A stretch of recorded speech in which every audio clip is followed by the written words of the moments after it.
Hello बच्चों, welcome to Navi education. आज का आपका अमेजिंग टॉपिक क्या है? Interchange of one part of speech for another. It means एक पार्ट ऑफ स्पीच से दूसरे पार्ट ऑफ स्पीच में वर्ड को चेंज करके भी हम सेंटेंसेस को ट्रांसफॉर्म कर सकते हैं, इजीली ट्रांसफॉर्म कर सकते हैं। ठीक है, चलिए इस सिंपल इजी कॉन्सेप्ट को बहुत ही मजेदार तरीके से समझते हैं, सीखते हैं और एग्जाम की प्रिपरेशन करते हैं।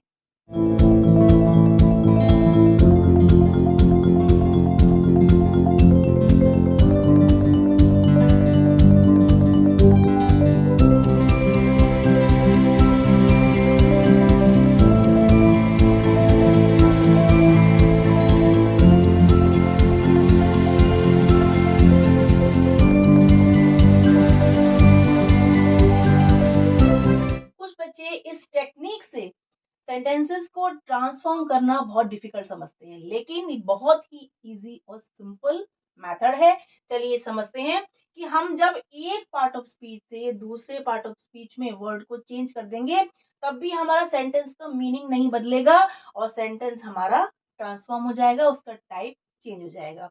आप पार्ट्स ऑफ स्पीच तो आप जानते होंगे कौन कौन से होते हैं। Noun, pronoun, verb, adverb, adjective, ये सारे आपके क्या हैं? प्रपोजिशन, कंजक्शन, इंटरजेक्शन, ये सब आपके पार्ट्स ऑफ स्पीच है। ठीक है, जो आपने पढ़े होंगे, बेसिक कॉन्सेप्ट है। लेकिन हमें सेंटेंस को ट्रांसफॉर्म करने में उनको कैसे यूज करना है। ठीक है, जैसे देखिए फर्स्ट सेंटेंस देखते हैं, बहुत ही मजेदार है। We passed an anxious hour. क्या मतलब हुआ? हमने एक बहुत ही एंशियस, बहुत ही उत्सुक, बहुत ही मजेदार टाइम पास माने पास किया, बिताया। ठीक है, अब इसमें आपका एंशियस क्या है? ये एंशियस जो है वो आर को कर रहा है मॉडिफाई, तो ये एंशियस क्या है? यहाँ पर एडजेक्टिव है। आर माने कि घंटा, समय। ठीक है, तो आर के लिए एंशियस यूज हुआ है, तो ये आपका क्या है?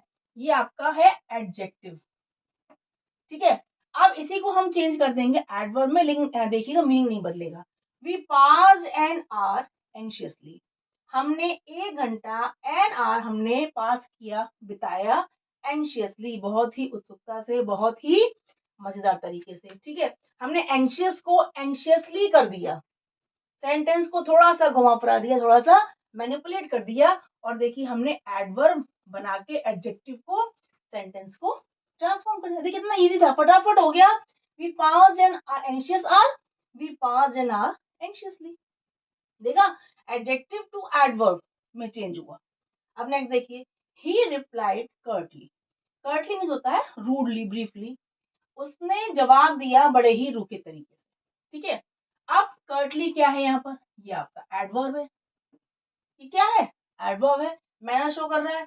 अब इसको हम चेंज कर देंगे एडजेक्टिव में। He gave a curt reply. उसने एक बड़ा ही रूखा, बड़ा ही ब्रीफ और बड़ा ही रूड रिप्लाई दिया, जवाब दिया। अब रिप्लाई हमारा नाउन है, उसके लिए हमने क्या किया? कर्ट यूज किया। कर्टली को हमने कर्ट बना दिया। ठीक है, तो ये कर्ट क्या है आपका? ये कर्ट हो गया आपका एडजेक्टिव। ठीक है, अब एक चीज और देखिए, यहाँ पर रिप्लाइड क्या है? देखिए दो दो वर्ड्स में हुआ इंटरचेंज। रिप्लाइड क्या है? वर्ब है आपका। रिप्लाइड आपका वर्ब है, उसने आंसर दिया, जवाब दिया। हमने यहाँ रिप्लाई क्या बना दिया? नाउन बना दिया। He gave a curt reply. इसको देखें तो ये हमारा नाउन हो गया। वर्ब से यहाँ पर नाउन बन गया, रिप्लाइड से रिप्लाई हो गया। कर्टली हमारा एडवर्ब था, हमने कर्ट को क्या बना दिया? एडजेक्टिव बना दिया। देखिए हमने दो वर्ड्स को इंटरचेंज किया, दो बार हमने पार्ट ऑफ स्पीच को बदला, और हमारा सेंटेंस देखिए कितने खूबसूरत तरीके से हमारा सेंटेंस ट्रांसफॉर्म हो गया। नेक्स्ट देखिए, he has disgraced his family. उसने अपनी फैमिली को बहुत ही डिसग्रेस यानी कि बहुत ही अपमानित किया, बहुत ही उनका अपमान किया। ठीक है, तो डिसग्रेस्ड क्या है आपका? ये वर्ब है, डिसग्रेस किया। अब देखिए, he is a disgrace to his family. वो अपनी फैमिली के लिए क्या है? डिसग्रेस है। इट मींस एक तरीके से कलंक है, कि वो अपमान आन को देने वाला व्यक्ति है। ठीक है, तो यहाँ पर देखिए डिसग्रेस्ड जो यूज हुआ वो वर्ब के रूप में यूज हुआ। हमने डिसग्रेस्ड को यहाँ पर डिसग्रेस बना दिया, कि वो एक डिसग्रेस है अपनी फैमिली के लिए, तरीके से कलंक है या बहुत ही अपमानजनक व्यक्ति है, जो फैमिली के सम्मान की रक्षा नहीं करता, इस सेंस में आया है। तो यहाँ पर क्या है? ये डिसग्रेस क्या बन गया? ये आपका नाउन बन गया। वर्ब से क्या बना? ये नाउन बन गया। यहाँ पर आपका वर्ब था डिसग्रेस्ड, यहाँ डिस्ग्रेस क्या हो गया, नाउन हो गया। She was known for her kindness, वो जानी जाती थी अपनी दयालुता के लिए। किसके लिए, दयालुता के। अब यहाँ पर काइंडनेस क्या है, काइंडनेस आपका एडजेक्टिव है जो शी के बारे में क्या कर रहा है, इंफॉर्मेशन दे रहा है, यानी डिस्क्राइब कर रहा है। वो जानी जाती थी अपनी दयालुता के लिए, तो आपका ये काइंडनेस क्या है, एडजेक्टिव है। अब देखिए, everyone knew that she was kind, हर कोई जानता था कि वो कैसी थी, दयालु थी। तो देखिए यहाँ पर काइंड क्या हो गया, यहाँ काइंड नाउन बन गया। यहाँ पे एडजेक्टिव था, यहाँ क्या बन गया, नाउन बन गया। शी वाज काइंड, वो दयालु थी, यहाँ क्या है, दयालुता। तो काइंडनेस से काइंड में चेंज किया, और हमारा सेंटेंस का देखिए थोड़ा सा वर्ड्स का हेरफेर करना पड़ता है, और हमारा सेंटेंस बहुत ही मजेदार तरीके से इंटरचेंज होकर ट्रांसफॉर्म हो जाता है और एक नया सेंटेंस का टाइप बन जाता है। देखा आपने, यहाँ हमारा क्या था, एडजेक्टिव से एडवर्ब हुआ, इसमें हमारा वर्ब से नाउन बना था, और हमारा एडवर्ब से क्या बना था, एडजेक्टिव बना था। नेक्स्ट में देखिए, वर्ब से नाउन बना, देन हमारा एडजेक्टिव से नाउन बना। अब देखिए, माई ड्राइवर ड्रोव रैशली, मेरे ड्राइवर ने बहुत ही रैशली, बहुत ही रफली गाड़ी ड्राइव करी। अब रैशली क्या है, रैशली आपका एडवर्ब है, ठीक है।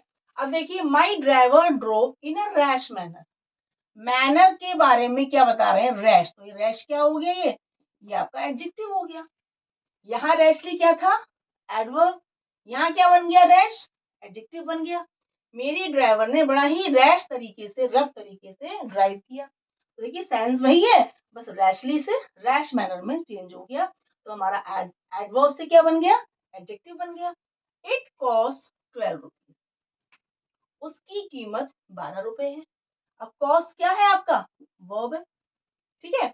The cost is 12 rupees. अब कॉस्ट क्या है, यहाँ पर नाउन बन गया, वर्ब से क्या बना, नाउन बना, कि कीमत क्या है इसकी, 12 रुपीज है। इट कॉस्ट 12 रुपीज, यहाँ पर वर्ब था, यहाँ पर कॉस्ट क्या बन गया, नाउन बन गया। यार कितना बहुत ही मतलब इतना सिंपल है कि इस कॉन्सेप्ट को अगर आप ध्यान से इन सेंटेंसेस को ही सीख लेंगे तो आपको पार्ट ऑफ स्पीच से को इंटरचेंज करना और सेंटेंस को ट्रांसफॉर्म करना आज से बहुत इजी लगेगा। I realized too late that I was wrong, मैंने बहुत देर से जाना कि मैं रॉन्ग था, ठीक है। अब यहाँ रियलाइज क्या है, वर्ब है, क्रिया है। अब देखिए, the realisation that I was wrong, ये एहसास कि मैं गलत था, केम टू लेट, बहुत देर समझ में आया, ठीक है।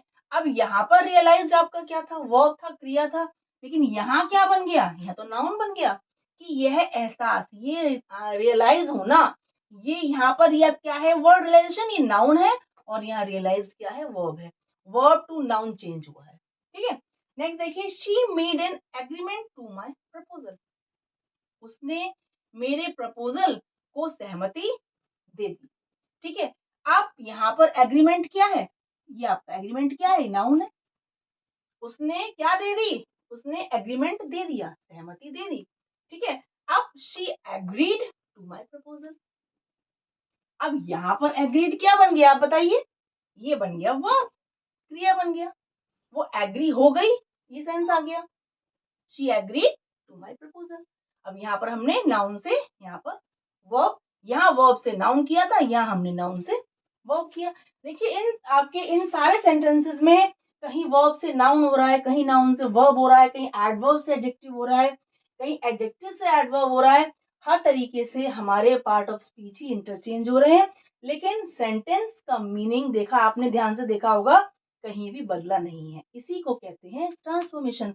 और इस कॉन्सेप्ट को जो बच्चे बहुत डिफिकल्ट समझते हैं, टफ समझते हैं, वो मेरी ये वीडियो जरूर देखें, क्योंकि इस वीडियो के इन सेंटेंसेस को एक बार समझ लेने से आपको ये कॉन्सेप्ट आज से सुपर इजी लगेगा। अगर आपके एग्जाम से ये वीडियो हेल्प करे तो प्लीज सब्सक्राइब जरूर करें, और अपने फ्रेंड्स को, सारे फ्रेंड्स को फटाफट शेयर कर दें। तो please keep watching and sharing. Bye bye.